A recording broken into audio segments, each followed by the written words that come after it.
एक छोटे से गांव में हरिया नाम का आदमी रहता था। हरिया बहुत ही आलसी था। वह कोई काम नहीं करता था। वह महीने में केवल 1 या 2 दिन ही काम करता था और पूरा महीना घर में खाली पड़ा रहता था। एक दिन वह सोचता है, इतने बड़े घर में मैं अकेला रहता हूँ। अकेले की वजह से मेरा मन भी नहीं लगता। गांव के सभी लोग कितने खुशहाल हैं।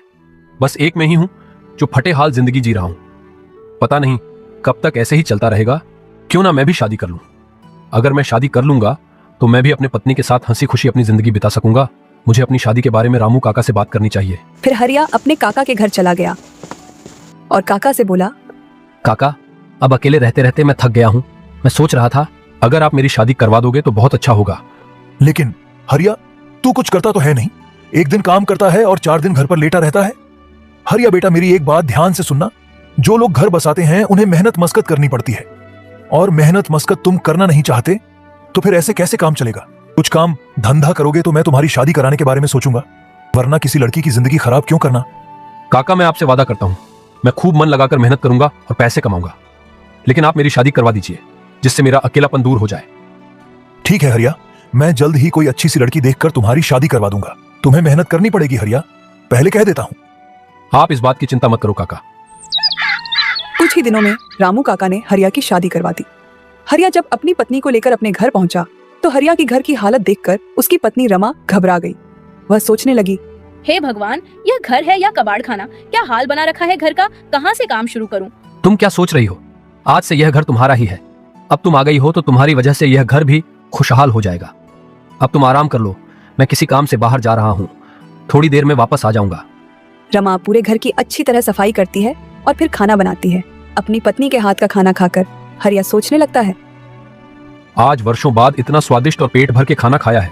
अब मुझे किसी चीज की चिंता करने की जरूरत नहीं है। रोज रमा के हाथ का गर्मा गर्म खाना खाया करूंगा। ऐसे ही कुछ दिन बीत गए। जब रमा ने देखा उसका पति पूरे दिन घर पर पड़ा रहता है, कहीं काम धंधा करने नहीं जाता है, तो एक दिन रमा अपने पति हरिया से बोली, आप सारा दिन घर पर सोते रहते हैं, ऐसे कैसे काम चलेगा? आप कुछ करते क्यों नहीं हो? भाग्यवान, अभी थोड़े दिन पहले मैं सोच रहा था कि मुझे काम की तलाश करनी चाहिए। कब तक सोचते रहोगे? ऐसे सोचने से घर नहीं चलता, काम धंधा करने से चलता है। अब केवल थोड़ा सा ही आटा बचा है जिससे 2-4 दिन की ही रोटी बन सकती है। अगर तुम काम नहीं करेंगे तो भूखा मरने की नौबत आ जाएगी। अरे भाग्यवान, तुम चिंता मत करो। ईश्वर ने चाहा तो मैं जल्द ही कोई काम तलाश कर लूंगा। यूं ही कई दिन बीत जाते हैं। सारा घर का राशन खत्म हो जाता है। रमा अपने पति से कहती है, अजी सुनते हो, अब घर में भोजन बनाने के लिए कोई भी सामान नहीं है। मेरी समझ में नहीं आ रहा है कि मैं क्या पकाऊं और क्या तुम्हें खिलाऊं। लगता है अब तो भूखा ही रहना पड़ेगा। तुम परेशान मत हो रमा, मैं अभी घर के राशन का इंतजाम करके आता हूँ। इतना कहकर हरिया घर से चला जाता है। घर की यह हालत देखकर रमा सोचने लगती है, हे भगवान, मैंने क्या सोचा था और यह क्या हो गया? यह आदमी तो एकदम निकम्मा है। इसके साथ जिंदगी कैसे कटेगी? यह तो कुछ काम धंधा करना ही नहीं चाहता है। अब क्या करूं? मेरी कुछ भी समझ में नहीं आ रहा है। कुछ ही देर में हरिया सामान से भरे 2 झोले लेकर अपने घर आता है। इतना सारा राशन का सामान देखकर रमा अपने पति से बोलती है, अजी आपके पास तो एक भी पैसे नहीं थे, तो फिर आप यह सामान कहाँ से लेकर आए बिना पैसों के? अरे भाग्यवान, मैं ये सारा सामान अपने दोस्त श्यामू की दुकान से उधार लाया हूँ। जब मैं कोई काम करूंगा तो उसके पैसे लौटा दूंगा। तुम यह उधार लाए हो? किसी का उधार करना अच्छी बात नहीं है। तुम कुछ करते तो हो नहीं, फिर उधार कैसे चुकाओगे? अगर समय पर उधार नहीं चुकाया तो आज उधार देने वाले कल इज्जत खराब करेंगे, तब क्या होगा? तब की तब देखी जाएगी। मैं मूर्ख नहीं हूँ, हर चीज का पहले सही इंतजाम करके रखता हूँ। अब जब भी घर का राशन खत्म हो जाता तो हरिया किसी न किसी से पैसे उधार लेकर घर का राशन ले आता। इस तरह उस पर काफी कर्ज हो गया। लोग अपना पैसा लेने के लिए उसके घर आने लगे। इस सबसे परेशान होकर रमा अपने मायके चली गई। पत्नी के जाने के बाद हरिया की हालत पहले जैसी हो गई। एक दिन हरिया सोचने लगा, जब से रमा अपने मायके गई है तब से मेरी हालत पहले जैसी हो गई है। ना तो घर में कुछ खाने को है और ना ही अब मुझे कोई उधार देता है। कर्ज वालों की सुबह शाम लाइन लगी ही रहती है। रमा सही कहती है कि उधार वालों के पैसे कहां से लौटेंगे। मुझे कैसे भी करके उधार वालों से पीछा छुड़ाना होगा। एक काम करता हूँ, अपने ससुराल चला जाता हूँ। 1-2 महीने वहीं रहूंगा, खूब खा पी कर मौज करूंगा। कर्ज वालों से पीछा छुड़ाने का ये अच्छा तरीका है। ना यहाँ पर रहूंगा, ना ही कर्ज मांगने वाले मुझे परेशान करेंगे। अगले ही दिन हरिया अपनी ससुराल की ओर चल पड़ा। चलते चलते वह बहुत थक गया। पैर में बहुत दर्द होने लगा है। थोड़ी देर इस पेड़ के नीचे आराम कर लेता हूँ, वरना ससुराल पहुंचते पहुंचते तो मैं मर ही जाऊंगा। फिर हरिया कुछ देर के लिए पेड़ के नीचे सो जाता। कुछ देर आराम करने के बाद अपने ससुराल की ओर चल पड़ा। थोड़ी दूर चलने के बाद हरिया फिर से थक गया। कोई सवारी भी तो नहीं है जिस पर बैठकर मैं अपनी ससुराल जा सकूं। तभी हरिया की नजर एक घोड़े पर पड़ती है। घोड़े को देखकर हरिया खुशी से झूम उठता है। अरे वाह, कितना खूबसूरत घोड़ा है। इससे बेहतर सवारी मेरे लिए और क्या हो सकती है। लेकिन ये घोड़ा है किसका? इसका मालिक कहीं नजर नहीं आ रहा। लगता है ये अपने मालिक की नजर से बचकर भाग गया है। वाह ऊपर वाले, वाह, आज तो मजा ही आ जाएगा इस घोड़े की सवारी करके। हरिया उस घोड़े के पास जाकर उसकी पीठ पर बैठ गया। अरे वाह, ये तो बहुत ही सीधा मासूम घोड़ा है। इसने मुझे अपनी पीठ पर बड़े आसानी से बैठा लिया। अब तो मुझे अपने ससुराल पहुंचने में बहुत ही कम समय लगेगा। मेरे सीधे और शरीफ घोड़े, चल जल्दी मुझे मेरे ससुराल पहुंचा दे। उसके बाद मैं तुझे पेट भर के काले चने खिलाऊंगा। हरिया के कहते ही घोड़ा चलने लगता है। फिर वह चलते चलते बहुत तेजी से भागने लगता है। घोड़े की रफ्तार इतनी ज्यादा हो जाती कि हरिया की हालत खराब हो जाती है। फिर हरिया घोड़े की पीठ से नीचे जमीन पर गिर जाता है। हाय, मार डाला कमबख्त ने। मैं तो इसे बड़ा सीधा समझ रहा था, लेकिन ये तो एक नंबर का बदमाश निकला। आज मैं इस घोड़े की ऐसी मरम्मत करूंगा कि ये भी जिंदगी भर याद रखेगा कि मेरा भी हरिया से पाला पड़ा था। रुक, अभी रुक, तुझे मैं अभी मजा छकाता हूँ। फिर हरिया ने उस घोड़े को एक पेड़ से बांध दिया। उसके बाद उसे पीटने लगा। एकदम से दिमाग में ख्याल आया कि कहीं इस घोड़े का मालिक मुझे घोड़े को पीटता हुआ देख ना ले। अगर इसके मालिक ने मुझे देख लिया तो मेरी खैर नहीं होगी। फिर हरिया उस घोड़े को पेड़ से बांधकर अपने ससुराल की ओर निकल पड़ता है। कुछ ही देर में वह अपने ससुराल पहुंच जाता है। अरे दामाद जी, आप? मैं अभी रमा से आपके बारे में ही बात कर रही थी। आपकी उम्र तो बहुत लंबी है। अब बताइए, सब ठीक ठाक है ना? हाँ सासू माँ, सब ठीक ठाक है। मुझे आपकी याद आ रही थी, इसलिए आपके दर्शन करने चला आया। पास खड़ी रमा सब समझ रही थी कि हरिया झूठ बोल रहा है। वो तो मुझे लेने आया है। क्या सोच रही हो बेटा? जाओ दामाद जी के लिए पानी वाणी लेकर आओ। रमा हरिया के लिए पानी लेने चली जाती है। दामाद जी, मैं किसी काम से बाहर जा रही हूँ। 1-2 घंटे में वापस आ जाऊंगी। इतने में ही रमा हरिया के लिए पानी ले आती है। फिर रमा हरिया से कहती है, कैसे हैं जी आप? अरे भाग्यवान, मैं तो मौज में हूँ। तुम बताओ, तुम कैसी हो? जी मैं भी ठीक हूँ। आप दूर से चलकर आए होंगे, थोड़ा आराम कर लो। मैं आपके लिए खाना लेकर आती हूँ। कुछ ही देर में रमा हरिया के लिए समोसा ले आती है। समोसे की थाली देखकर अपनी पत्नी से कहने लगा, अरे भाग्यवान, तुम ये समोसा क्यों लाई हो? समोसा खा खाकर तो मेरा जी भर गया है।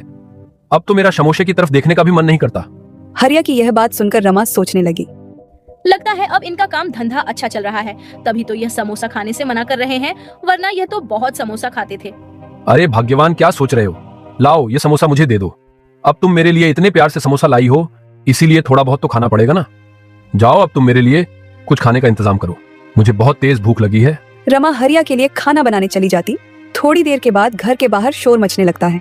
हरिया घर से बाहर आकर लोगों से पूछता है, अरे भैया, इतना शोर क्यों मचा रखा है? क्या बात हो गई? दामाद जी, इस आदमी का घोड़ा कहीं चला गया है। पूरा दिन हो गया, लेकिन अभी तक इसका घोड़ा नहीं मिला है। अपनी सासू की बात सुनकर हरिया सोचने लगा, कहीं इस आदमी का घोड़ा वही तो नहीं है जिसे मैं पेड़ से बांध कर करके छोड़ा आया। पता नहीं इस वक्त मेरा घोड़ा कहाँ होगा। मैं उसे बिल्कुल अपने बेटे की तरह रखता था। आप घबराए मत, आपका घोड़ा जल्दी मिल जाएगा। जरा आप मुझे अपना हाथ दिखाइए। फिर वह आदमी हरिया को अपना हाथ दिखाने लगता है। हाथ देखते ही हरिया बोला, तुम्हारा घोड़ा किसी दुश्मन ने गांव के बाहर वाले जंगल में पेड़ से बांध रखा है। लेकिन दामाद जी, आप इसका हाथ देकर इतने विश्वास से कैसे बता सकते हो कि घोड़ा बाहर वाले जंगल में पेड़ से बंधा है? वो सब तो आपको मैं बाद में बताऊंगा। पहले आप जल्दी से घोड़े को लेने जाओ, इससे पहले कि उस घोड़े को कोई और खोल कर ले जाए। वो आदमी जल्दी से गांव के बाहर वाले जंगल में पहुंच जाता है। कुछ देर तलाश करने के बाद उस आदमी को घोड़ा एक पेड़ से बंधा हुआ मिल जाता है, जैसा कि हरिया ने बताया था। उसके बाद वह आदमी अपने घोड़े को लेकर गांव की ओर चल पड़ता है और फिर अपने घोड़े से कहने लगता है, अरे मेरे प्यारे घोड़े, मैंने तुझे कहाँ कहाँ तलाश नहीं किया, हर जगह ढूंढा, लेकिन तू मुझे कहीं नहीं मिला। अगर रमा का पति मुझे नहीं बताता तो शायद तू मुझे कभी मिलता ही नहीं। तेरे बगैर तो यार मैं बिल्कुल अकेला पड़ गया। वो आदमी घोड़े को लेकर घर आ गया और खुशी खुशी गांव वालों से कहने लगा, अरे भाइयों, रमा का पति तो बहुत ही बड़ा अंतर्यामी है। उसने मेरा हाथ देखने मात्र से ही मेरे घोड़े का पता बता दिया। अगर तुम्हारी भी कोई परेशानी हो या कोई चीज खो गई हो तो तुम रमा के पति को अपना हाथ दिखाकर उसके बारे में पता कर सकते हो। सभी गांव वाले हरिया की प्रशंसा करने लगे। रमा भी अपने पति की प्रशंसा होते देख खुश हो गई। एक दिन रात के समय हरिया को बेचैनी सी हो रही थी, इसलिए वह घर से बाहर आ गया और फिर वह घूमने लगा। घूमते घूमते वह जंगल पहुंच गया। जंगल में उसका सामना चोरों से हो गया। चोरों को देखकर रामू बहुत घबरा गया। चोरों के सरदार ने हरिया से पूछा, कौन हो तुम और इतनी रात में जंगल में क्या कर रहे हो? हरिया बहुत ज्यादा डर गया। वो सोचने लगा, अगर मैंने इन्हें सच नहीं बताया तो ये चोर मुझे मार डालेंगे। ऐसा करता हूँ, इनसे झूठ बोल देता हूँ, मैं भी चोर हूँ। तुम्हें सुनाई नहीं दिया मैंने क्या कहा? अरे भाई, गुस्सा क्यों हो रहे हो? मैं भी आप लोगों की तरह चोर ही हूँ। बस फर्क इतना है कि तुम लोग एक साथ मिलकर चोरी करते हो और मैं अकेला चोरी करता हूँ।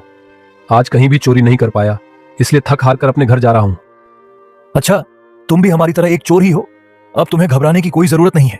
तुम एक काम करो, हमारे साथ चलो। हमारे साथ चोरी करोगे तो खूब मौज करोगे। बेचारा हरिया मरता क्या ना करता, ना चाहते हुए भी उसे चोरों के साथ जाना पड़ा। फिर चोरों का सरदार हरिया से बोला, देखो भाई, आज से तुम हमारे साथी हो। मेरी एक बात ध्यान से सुनो। हम जिस घर में भी चोरी करने जाएंगे, उस घर से हमें केवल वही सामान चुराना है जो कीमती हो। अपनी कोई भी ऐसी चीज वहां नहीं छोड़ना जिससे हम पकड़े जाएं। ठीक है? भाई मैं समझ गया, जैसा तुम कहते हो मैं वैसा ही करूंगा। फिर वह सब एक घर में चोरी करने के लिए घुस गए। सभी चोर चुपचाप सामान चुराने लग गए। तभी हरिया की नजर एक पीतल की कटोरे पर पड़ी। रात होने की वजह से वह कटोरा सोने की तरह चमक रही थी। हरिया ने सोचा, अरे वाह, कितनी बड़ी सोने की कटोरी है यह। घर में ज्यादा कीमती है। अगर मैंने यह कटोरी उठा ली तो चोरों का सरदार मुझसे बहुत खुश होगा। हरिया ने वह कटोरी उठा ली। अरे ये कटोरी तो बहुत भारी है, इसकी तो बहुत अच्छी कीमत मिलेगी। एक बार इस कटोरी को बजाकर देखता हूँ, माल अच्छा भी है या नहीं। जैसे ही हरिया कटोरी को बजाता है, घर के सभी लोग उठ जाते हैं और हरिया समेत सभी चोरों को पुलिस के पास ले जाते हैं। और फिर उस घर का मालिक पुलिस को सारी बात बताता है। पुलिस हरिया से पूछती है, क्यों भाई, तुम कटोरी क्यों बजा रहे थे? कटोरी बजाने की वजह से तुम सभी पकड़े गए। हरिया बड़ी चालाकी से इंस्पेक्टर से बोला, इंस्पेक्टर साहब, मैं चोर नहीं हूँ। मैं तो बहुत ही सीधा साधा और एक शरीफ इंसान हूँ। मैंने तो इन चोरों को पकड़वाने के लिए कटोरी बजाई थी। इंस्पेक्टर ने हरिया की बात पर विश्वास कर लिया। भला यह आदमी चोरों का साथी होते हुए भी कटोरी क्यों बजाएगा? अवश्य ही इसने चोरों को पकड़वाने के लिए ही कटोरी बजाई होगी। फिर इंस्पेक्टर हरिया से बोला, शाबाश नौजवान, हम तुमसे बहुत खुश हुए। तुमने बड़ी ही चतुराई से इन चोरों को पकड़ा। इस खुशी में तुम्हें 20,000 इनाम में दिए जाते हैं। बहुत बहुत शुक्रिया इंस्पेक्टर साहब आपका। अब मुझे घर जाने की इजाजत दीजिए। फिर हरिया 20,000 लेकर अपने घर आ जाता है। और जब हरिया अपने सासू को 20,000 दिखाता है तो उसका सासू कहती है, दामाद जी इतने सारे पैसे कहाँ से लाए? सासू जी, ये 20,000 मुझे इंस्पेक्टर साहब ने दिए क्योंकि मैंने चोरों को पकड़वाया। इसीलिए इंस्पेक्टर साहब ने मुझे यह 20,000 इनाम में दिए। दामाद जी, हम लोग तो रात से आपको तलाश कर रहे थे। हमने तो समझा था कि दामाद जी बगैर बताए अपने गांव चले गए, लेकिन आपने तो बड़ी ही बहादुरी का काम किया उन चोरों को पकड़वाकर। पूरे गांव में हरिया की बहादुरी की बात फैल जाती है कि रमा का पति बहुत ही होशियार और बहादुर है। उसने गांव में चोरी करने वाले चोरों को पकड़वाया है। रमा अपने पति की बहादुरी की बात सुनकर सोचने लगती है, मेरी तो मति मारी गई थी, जो इनके बारे में ना जाने क्या क्या सोचती थी कि यह एक नंबर के निकम्मा है, सारा दिन घर में पड़े रहते हैं। लेकिन मैं तो गलत थी, यह तो बहुत ही समझदार और होशियार है। आज के बाद मैं इनके बारे में कभी गलत नहीं सोचूंगी। गांव के बहुत से लोग हरिया से मिलने आने लगे। हरिया भाई, आपने तो कमाल कर दिया, लेकिन हमें भी तो बताओ, आपने उन चोरों को पकड़ा कैसे? अरे भाई, ये सब तो मेरी ज्योतिषी विद्या का कमाल है। मुझे तो एक दिन पहले ही पता चल गया था कि गांव में चोरी होने वाली है। फिर मैंने उन चोरों को रंगे हाथ पकड़कर इंस्पेक्टर साहब के पास ले गया। अब तो पूरे गांव में यह बात और भी ज्यादा फैल गई कि हरिया एक बड़ा ही ज्योतिषी है, उसके पास हर चीज की मालूमात है। एक दिन अचानक इंस्पेक्टर साहब की पत्नी का बेशकीमती मोती का माला चोरी हो गया। पूरे नगर में चोर की तलाश की गई, लेकिन चोर का कोई पता नहीं चला। फिर इंस्पेक्टर साहब दरोगा से बोले, दरोगा जी, चोर का कुछ पता चला कि नहीं? साहब, अभी तक उस चोर का पता नहीं चला, लेकिन साहब, हमारे गांव में एक ऐसा आदमी है जिसे हर चीज का ज्ञान है। वह जरूर मोतियों की माला के बारे में बता सकता है। कौन है वह आदमी जिसके बारे में अभी तक हमें पता नहीं चला? साहब, आप उसे जानते हो। वो आदमी वही है जिसे आपने चोरों को पकड़वाने की खुश में 20,000 इनाम में दिए थे। सिपाहियों, जाओ, जितनी जल्दी हो सके उतनी जल्दी हरिया को हमारे पास लेकर आओ। फिर 2 सिपाही हरिया को पकड़कर इंस्पेक्टर साहब के पास ले आते हैं। फिर इंस्पेक्टर साहब हरिया से कहते हैं, सुना है कि तुम बहुत बड़े ज्योतिषी हो, तुम्हें हर चीज का ज्ञान है। थोड़ा बहुत जानता हूं साहब, ईश्वर की कृपा से। ज्योतिषी हरिया, तुम वाकई आला सोच वाले आदमी हो। जो लोग अक्लमंद होते हैं वह कभी अपनी असलियत की तारीफ नहीं करते हैं। अब तुम मेरी बात जरा ध्यान से सुनना। मेरी पत्नी की मोतियों की माला कोई चुरा कर ले गया है। तुम्हें हर चीज का ज्ञान है। अब तुम हमें बताओ, मेरी पत्नी की माला कौन चुरा कर ले गया है? तुम्हारे पास कल तक का समय है। कल तक मेरी पत्नी की माला मिल जाना चाहिए, वरना तुम्हारी खैर नहीं। जो हुक्म साहब, कल तक मेम साहब का माला जरूर मिल जाएगा। इतना कहकर हरिया अपने घर चला गया और फिर सोचने लगा, अब क्या होगा हरिया? मैं मेम साहब का माला कहां से तलाश करूं? अगर मैंने कल तक इंस्पेक्टर साहब को मेम साहब का माला नहीं दिया तो वह तो मुझे सूली पर लटका देंगे। मुझे ये मेरे झूठ बोलने की सजा मिल रही है। अब मैं क्या करूं? हे ईश्वर, मेरी मदद कर। हरिया यह सोच ही रहा था कि उसके पास उसकी पत्नी रमा आ जाती है, जो हरिया से कहती है, क्या हुआ जी, आप इतने उदास क्यों हैं? और आपको इंस्पेक्टर साहब ने क्यों बुलाया था? इंस्पेक्टर साहब को मुझसे कोई जरूरी काम था, बस इसी सिलसिले में बुलाया था। अच्छा, अब तुम जाओ और मुझे कुछ देर आराम करने दो, मैं बहुत थका हुआ हूँ। फिर हरिया घर के बाहर चारपाई पर लेट गया। वह पूरी रात सोचता रहा कि कल इंस्पेक्टर साहब मुझे गोली मार देगा, इसीलिए उसे नींद भी नहीं आ रही थी। तो हरिया उठकर बैठ गया और खुद से ही बातें करने लगा। हारी निंदिया, सुबह इंस्पेक्टर साहब गर्दन काटे तो हारी, इससे पहले इंस्पेक्टर साहब तुम्हारी गर्दन काटे, उससे पहले तू आ जा। हरिया यह बात खुद से इसलिए कह रहा था कि नींद तुम जल्दी आ जाओ, सुबह तो इंस्पेक्टर साहब मेरी गर्दन काट ही देगा। लेकिन हरिया की यह बात उसके पड़ोस में रहने वाली औरत सुन लेती है। उसका नाम निंदिया था। वो इंस्पेक्टर साहब के घर में खाना बनाने का काम करती थी। वही इंस्पेक्टर साहब के पत्नी का माला चुरा कर लाई थी। हरिया के मुंह से यह बात सुनकर वो औरत डर जाती। अरे लगता है हरिया ज्योतिषी को मेरे बारे में पता चल गया है। अब वह इंस्पेक्टर साहब को बता देगा, फिर इंस्पेक्टर साहब मुझे और मेरे पति को गोली मार देगा। फिर वो औरत हरिया के पास पहुंच जाती है और हरिया से कहती है, अरे मुझे माफ कर दो ज्योतिषी, आप इंस्पेक्टर साहब को मत बताना कि माला मैंने चुराया है, वरना इंस्पेक्टर साहब मुझे और मेरे पति को गोली मार देंगे। मुझे कैसे भी बचा लो, मैं लालच में आ गई थी। बचा लो ज्योतिषी जी, बचा लो, मैं आपको हाथ जोड़ती हूँ, कहो तो पैर भी पड़ जाऊंगी। ठीक है, मैं इंस्पेक्टर साहब को तुम्हारे बारे में नहीं बताऊंगा, जाओ वह मोती माला मुझे लाकर दो। फिर निदिया हरिया को वो माला लाकर दे देती है। अगली सुबह माला लेकर हरिया इंस्पेक्टर साहब के पास पहुंच जाता है और फिर वह माला इंस्पेक्टर साहब को दे देता है। अपनी पत्नी की माला देखकर इंस्पेक्टर साहब बहुत खुश होते हैं और वह हरिया से कहते हैं, हरिया ज्योतिषी, तुम्हारा जवाब नहीं, वाकई हर चीज का ज्ञान है। हम तुमसे बहुत खुश हैं, इसलिए हम तुम्हें 1 लाख रुपए देना चाहते हैं। फिर इंस्पेक्टर साहब हरिया को 1 लाख रुपए देकर विदा कर देते हैं। अब हरिया के पास काफी धन इकट्ठा हो गया था और अपनी पत्नी के साथ खुशी से जीवन बिताता है।